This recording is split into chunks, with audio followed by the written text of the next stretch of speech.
Hi Scorpio, this is Jove. Welcome po sa ating channel. By the way, Scorpio, this is your weekly Gabay Tarot reading from August 11 to 17, 2025. Gamitin ang reading na ito bilang gabay lamang. Kung naka-resonate kayo, comment down. Tandaan, ito ay channel reading po. Kunin nyo lang po kung ano ang naka-resonate sa iyo. This is for you, Scorpio.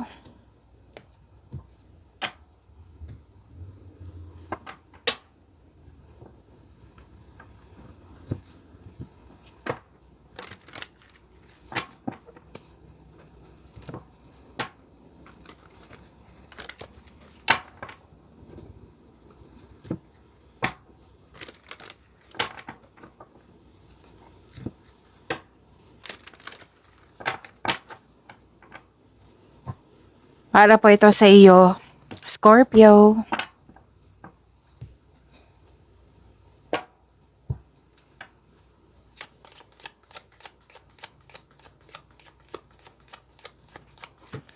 Maraming salamat po sa inyong patuloy na suporta, sa mga nag-donate, sa mga hindi nag-skip ng ads. Maraming salamat po. Sa mga hindi pa nag-subscribe, subscribe na po kayo at click bell notification. Para malaman nyo na may bago tayong video. Para sa mga gustong magpa-reading, comment po kayo ng personal reading.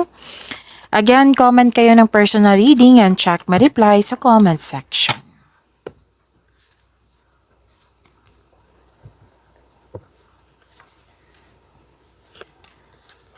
Okay.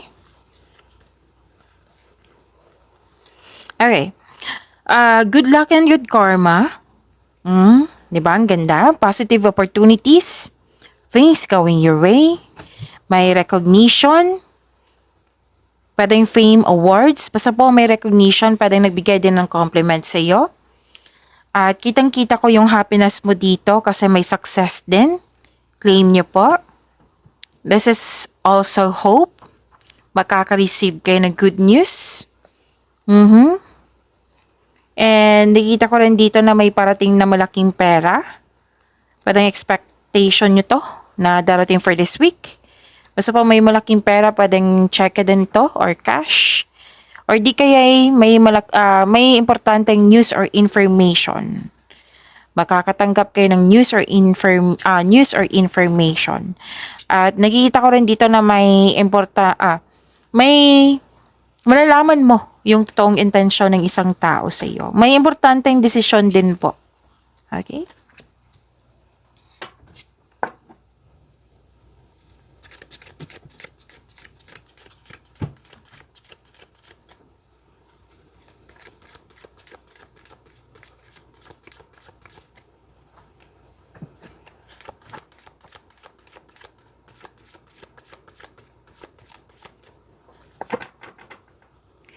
Energy po ni Scorpio.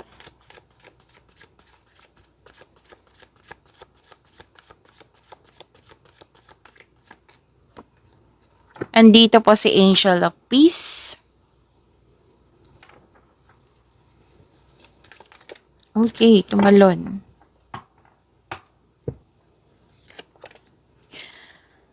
Paalala lang po lalo na sa mga bago dito na kung may napansin kayo na repeating message, yan po yung pinupush ng course nyo po. Like for example, nanood kayo sa isang video reading nyo, sa daily Gabay Tarot reading nyo, at dito sa weekly Gabay Tarot reading nyo, at may napansin kayo na repeating message, yan po yung pinupush ng course nyo na kailangan yung bigyan ng atensyon, solusyon, at aksyon kung maaari po. So ano yung energy ni Scorpio?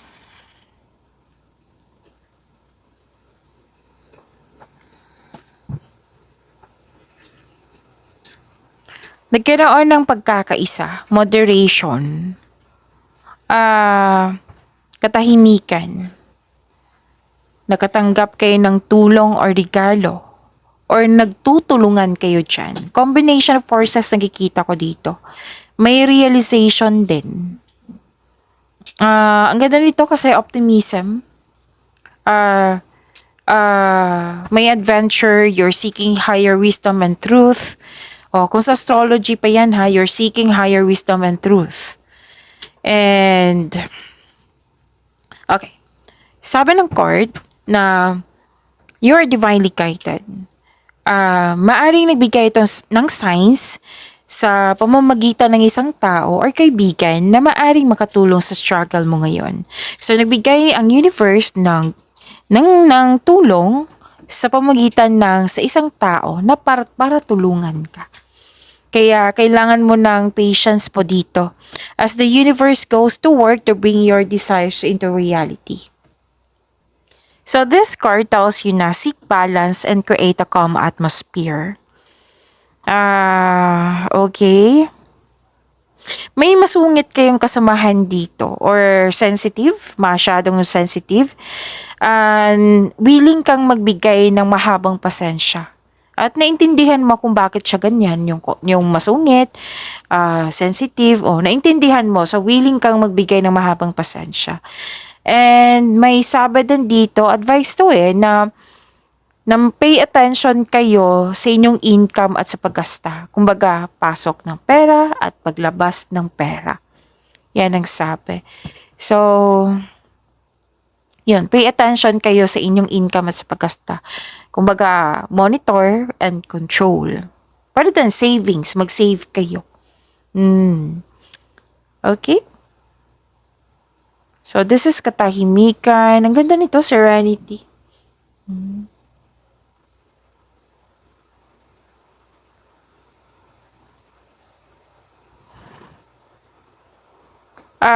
New beginning to. This is marami kayong ideas. Okay? Maraming new ideas dito. Nagkaroon ng clarity, new beginning po ito. Nagkaroon ng determination. Marami kang new ideas na agad mong binigyan ng aksyon para magkaroon ng maagang resulta. Ay, ganito na naman to sa Scorpio sa sobrang sipag nito. Basta may ideas kayo, bibigyan mo talaga tong ng aksyon, Scorpio. Parang walang makakapigil sa'yo. Oo, marami akong kakilalang Scorpio niyan kahit sa studies man. Ganyan talaga si Scorpio. Kung may ideas, bibigyan talaga ng action. Yung parang ayaw nyo ng delay or ayaw nyo ng mamaya na. Gusto nyo, ngayon now na, para makita natin yung maagang resulta. Yan. So, may magaganap na importanteng pag-uusap or confrontation sa isang tao. Ang advice ng card nyo dito na makinig kayo sa inyong intuition. Makinig kayo sa inyong intuition kasi ito yung maggagabay sa iyo patungo sa susunod na hakbang ng pagkilos. Oo. At napansin din ng mga tao, even kayo, napansin nyo rin na may improvement sa inyong communication skills. Even kayo na napansin nyo talaga na may improvement sa inyong communication skills, which is good. Diba? And kasi kung communication skills, that is a sign then na may magkakaroon ng improvement sa inyong connections. Lalo na sa isang tao kasi communication skills magkakaroon talaga ng masisinang pag-usap. Nagkaroon ng bagong insights and clarity kung paano pa i-improve yung career and money mo, lalo na yung project mo. Yung sabi ko kanina sa inyo na parang bawal yung mamaya na. Ngayon na. Kasi may ideas na ako. So, bibigyan ko na ng action. Isa yan sa nagustuhan ko kay Scorpio. Yung ayaw ng mamaya na. Gusto na now na. Kasi nga, 'di ba, well-known kayo na masipag, Scorpio. Kasi gusto mo ng maagang resulta, it might be tungkol to sa pag-level up nyo, so binigyan mo siya ng action. So meaning to say, magiging busy kayo. Okay?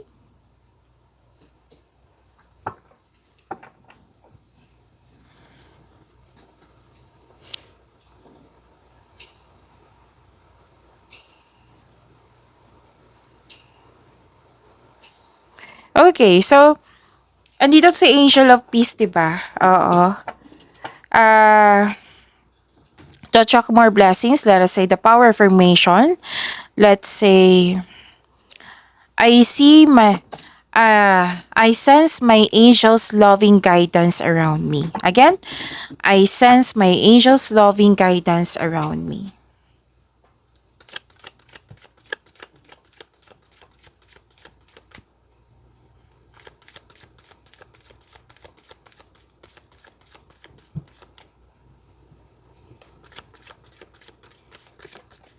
Oh, okay. So, andito po si Angel of Enlightenment.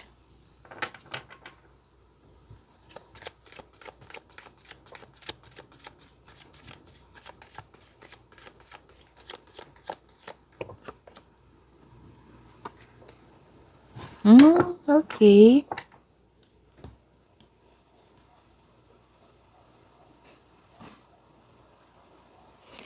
Sa career and money niyo po, may nakita ako ditong biglaang pagbabago. Oo. Biglaang pagbabago na parating sa career and money nyo. Lalo na sa connection sa isang tao. A sudden change na hindi ka takot mag-let go. Oo. Ang darating na pagbabago na ito ay makasuporta sa inyong growth and expansion. So, huwag kayong mag-alala sa pagbabago na ito, ha. May new beginning din dito, may new beginning din dito. So, huwag kayong mag-alala sa pagbabago na ito kasi makaka-support to sa inyong growth and expansion. So, always expect the unexpected. Nabigla ka, oh. So, prepare yourself. Okay? So, mas sumawak yung ambisyon mo sa buhay. At nakikita ko rin dito na nagkaroon po ng celebration, may special event. Pwede din, may nakita ka sa akong grupo ng tao. Pwede din bonding, meeting, celebration, special event, may gantimpala kang matatanggap, maaring mana ito, promotion or recognition. Promotion, pwedeng literal na promotion, pwedeng pagtaas ng kita, sweldo, allowance. Okay, ang ilan sa inyo nag-decide na magpahinga o mag-rest day or mag-vacation. May celebration talaga dito. Pwedeng natapos yung nakompleto or natapos mo na yung mga ginagawa mo dyan. Kasi may sinabi dito sa energy cards nyo na bibigyan mo siya ng action para magkaroon siya ng agarang resulta or matapos na. Oh. So, yan talaga. Oo, yan sinabi dito na natapos mo na yung mga ginagawa dyan. Tapos na yung mga gawain mo, proyekto mo. So, nag-celebrate ka dito. Natuwa ka kasi natapos na. Yan ang sabi.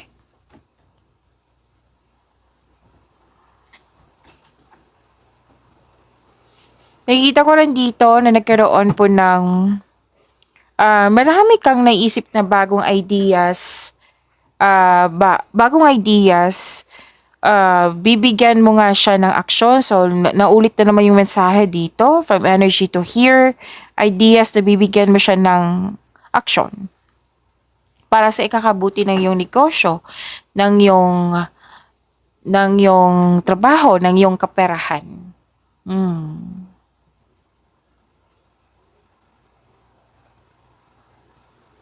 At nakikita ko rin dito na may successful completion. So, this is a repeating message again. Oo, kompleto, you're reaping rewards, nagkaroon ng recognition, may nag-celebrate talaga. And, makakatanggap ka ng rewards or recognition. Wow, puro promotion yung nakikita ko. Yung cards mo, puro promotion yung nakikita ko dito and recognition. Oo. Makakatanggap din kayo ng positive review. Basta may natapos kayo, may perfect situation talaga. Maaring may parating na gantimpala or positibong resulta sa inyong mga ginagawa. Kasi, success, celebrate your wins. Ready ka na sa new journey. Kumbaga. Pwedeng may pinapaayos kayo dyan sa bahay. or nag-channel cleaning kayo. Basta may pinapaayos kayo dito. Yan yung nakikita ko. Everything you have worked for is coming together. So, ang ganda. Claim nyo po, Scorpio. So, andito po si Angel of Enlightenment. So, to attract more blessings, let us say the power of affirmation. Let us say, okay. I surrender to circumstances and trust that I can rebuild. Again, I surrender to circumstances and trust that I can rebuild.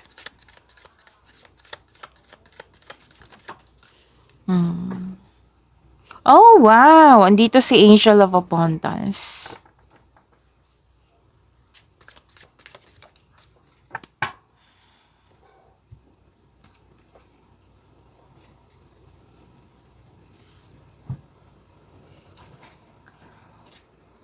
So, love, life, self-love, partnership, and romance.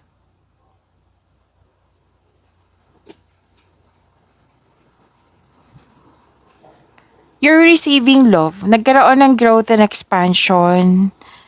Parang, pwedeng may nag-aalaga sa'yo na mother figure or kayo ay isang mother figure na nag-aalaga kayo ng pamilya or may inalagaan kayo dyan. May nakita kong ganyan eh.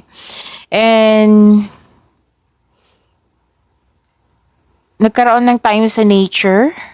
Nagkaroon ng success pa rin to eh. O development. This cards means na so pasensya na po naputol yung anong tawag dito? Video natin kasi may lumapit na bata. Nagpa-check sa kanyang activity. Okay. Okay, so let's proceed.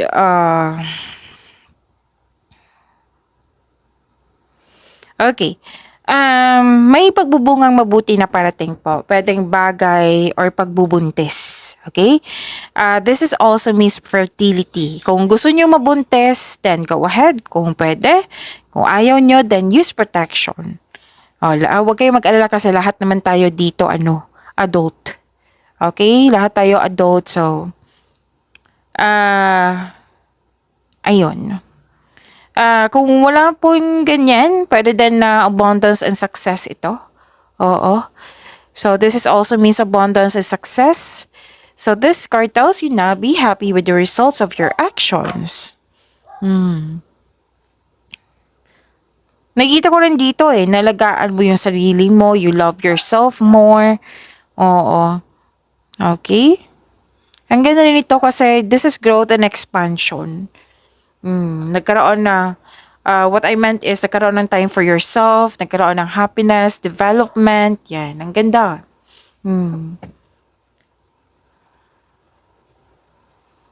May nakita nga ako dito, makaka-receive talaga kayo ng malaking pera. So, ilang beses lumabas ha, repeating message na yan, so pay attention. Okay?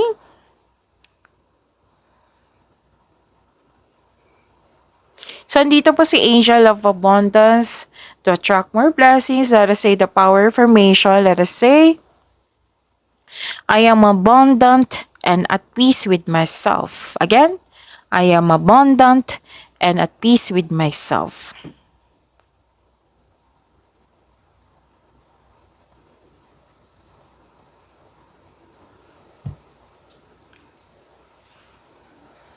Okay. May nakita lang ako dito, pwedeng naalala nyo to, Scorpio, na may na-stuck kayo sa mga nangyari sa nakaraan. So, nahihirapan kayo sa pag-move forward. Single ka man, may relasyon sa buhay mag-asawa. So, ang sabi ng card dito, kailangan ng forgiveness. Forgiveness sa inyong sarili, kung sa tao man ito, forgive nyo po. Kung again, nabulol ako, pasensya na po. At sa sitwasyon. Again, forgiveness sa inyong sarili. Kung sa tao ito, then yes, forgiveness sa kanya. And forgiveness sa situation. Yan, naayos ko. Kailangan maging willing kang mag-move on from the past para bumukas yung new doors for you.